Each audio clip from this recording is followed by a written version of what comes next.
The time has come, the walrus said. On to Scrap Brain Zone, another zone returning from the original Sonic the Hedgehog, and once again, I don't quite get the choice, like, Scrap Brain, I get it's his lair, but there's another zone after this, if you guys have been counting, so, I don't know, it doesn't exactly serve as the same kind of finale it did before.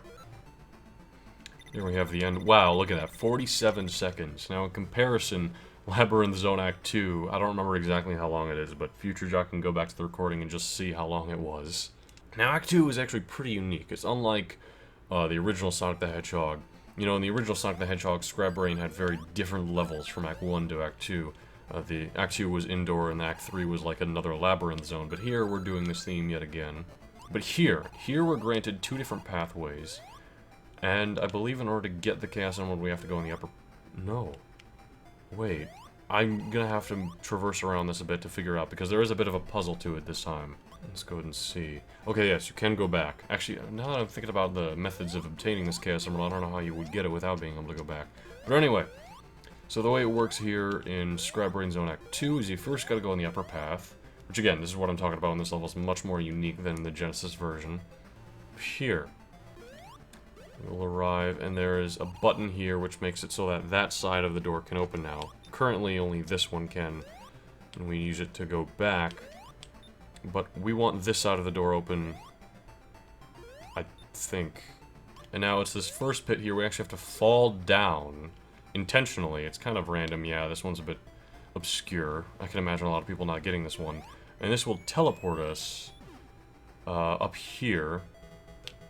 Which now, because we were teleported here, we're back on the path where we were before. Actually, that button press wasn't for the Chaos Emerald, that was to normally progress.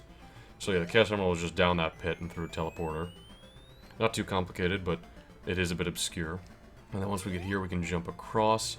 And because we push that button, this door opens for us. Unless, did that door just open normally? This is a different door. Is it up ahead? Maybe it is? But then how would we go back through that teleporter? No! Okay, yes, we did have to do that, because now we're here. And if we didn't hit the button, we could only go this way, which is just leading us in a loop. So we have to hit the button to continue the game. So, very puzzle-focused level. This one took a while, as you can tell from the time. Oh dear. But it's kind of unique, I'll give it some credit. So, that's the end of that level. We're on to Act 3 and the boss of Scrap Brain Zone. Alright, Scrap Brain Act 3. Well, thank you guys for watching. That's the end of this Let's Play. Alright, Scrap Brain Act 3. We're jumping into it.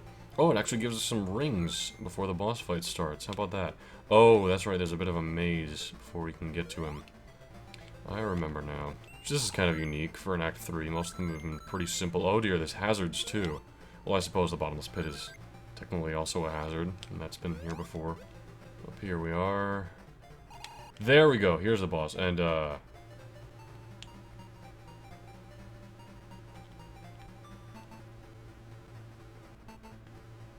okay, so there's no boss. All that happens is degrading Sonic, because apparently Eggman is somehow faster than Sonic, and this is a theme that we'll see continuously in later Sonic the Hedgehog games. He's faster than Sonic. How does he do it? I don't know. He still relies on machines to fight us. Maybe he shouldn't in the first place. Last zone of the game we have here is Skybase Zone. First level doesn't have the Chaos Emerald in it, so we can just go ahead and go through this normally. This is a unique theme. I kind of like Skybase Zone. It's like this, there's lightning, like it's this giant ship above where we were before, like we're kind of raising the stakes a bit from where we were in Sonic the Hedgehog and Genesis. Plus the lightning that shoots throughout is a neat effect. How it flashes the background. Sorry if you're sensitive to seizures and maybe that isn't pleasant to look at. Here we have a platform that allows us to fly across as long as we're standing on it. Just a little propeller caution platform, I don't know. Oh, that's why there's caution. So, on these platforms you gotta constantly jump to make sure you don't fly into the lightning like a fool. There we go, now's our opening, now's our opening, go, go, go, go, go, go, go, go, go, okay. Take it slowly, and then go again. Okay. Pretty simple, but a neat kind of end to the stage there, assuming that is the end. We're onto a bit of an airship now, and yes, that is the end of the level, very nice. Act 2 here is the one that has the Chaos Emerald, and this one can be a bit tricky to obtain. I do like how you see the base itself there above the fortress. Was this music in the first act? Because I don't remember it. But anyway, if you quickly duck here, you'll see that another one of these flying platforms just at the beginning of the stage, and we have to take this all the way to the Chaos Emerald. Which this also skips a big portion of the stage itself, so sorry I'm not showing that all off, but I want to get 100%, just since I already have 5 Chaos Emeralds as is.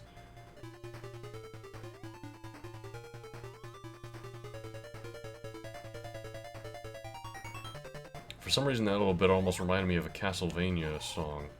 But anyway, just over that, and there we go. We got the Chaos Emerald. And normally you would come from up there, you would go down the chain link with no way to get across, but you probably could see the Chaos Emerald just taunting you. Is this the exit of the stage, or is there a bit more to it? Oh. Well, I guess we're inside the fortress now. Okay, it is the end of the stage, so you do skip a lot of it by going after the Chaos Emerald. Maybe if you're not 100% in the game, it's still best to go that path regardless. But we have the final act here. We've collected all of the Chaos Emeralds, so now it's time to end this game. I have been recording for 50 minutes, and it's already over. Here we have the final boss, and it's a pretty simple one. He's hanging out in that tube over there, there's lightning coming across, and eventually he'll step on that button which shoots a projectile at us that we gotta avoid. Eventually the projectile will come, there it goes. Oh man, I was underestimating how long that lightning would last there. Alright, Eggman, it's just you and me. There's no time limit, no rings, no shields, nothing. Just you and me. Jeez, that lightning is actually a bigger threat than I thought it would be. I guess I'm used to other similar boss battles to this in other Sonic games or other games in general, and just that lightning lasts a lot longer than you typically expect it to, it seems. It also moves at a bit of an irregular pattern. Oh, the lightning's just done now. Or I've been fooled. That lightning doesn't seem to be very... Not the lightning that's coming from the top and the bottom, but the one he shoots at us doesn't seem to be very accurate. Like, I really didn't even have to jump there. He's just, not a great shot, it would appear. Wow, how about that? Wow, the lightning was waiting for us. What's happening? Oh, it's going crazy. It's going crazy. Okay. Boss fight got just way more intense. I'm impressed, honestly. The first Sonic the Hedgehog game's last boss was kind of pathetic. Like, it was just kind of him jumping from piston to piston. He'd just stay in the safe area, avoid a couple of electric attacks. But here, that lightning attack from the top and the bottom is just very aggressive. It's very irregular, and it changes its pattern throughout the fight. Like, I'm floored. Oh, there we go. I don't know that I would have lived with how stuck I was there with the lightning. But yeah, he outruns us yet again, and he gets away in the teleporter. What an ending, eh? No, it's not over yet. So off he goes in the teleporter. Let's go ahead and follow him.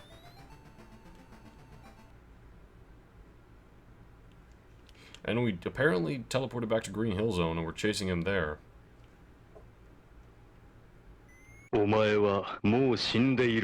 Nani? Oh! He teleported above him and said, "You are already dead." And using all 6 emeralds we collected, we're able to now see the true ending of the game, the good ending.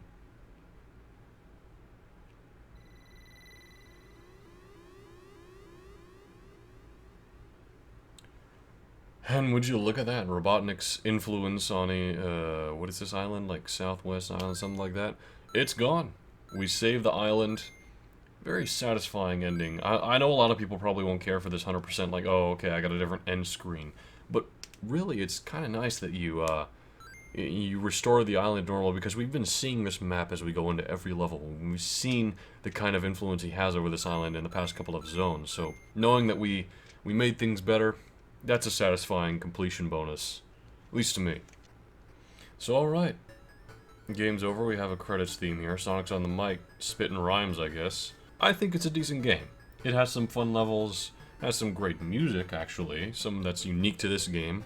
So, if you played the first Sonic the Hedgehog and you were a fan of it, you really liked it, I think this is definitely worth a try. If you didn't like the 16-bit Sonic, maybe because of the too fast level design, or having to get 50 rings in every stage just to get Chaos Emeralds, then this could still actually be a better option for you if you prefer the slower platformers and if you want to pick up the Chaos Emeralds by stage. So this game definitely has its merit, even if it does have a lot of issues too. So, with that being said, the Let's Play is now over. Thank you guys so much for watching, and have yourself a very good day.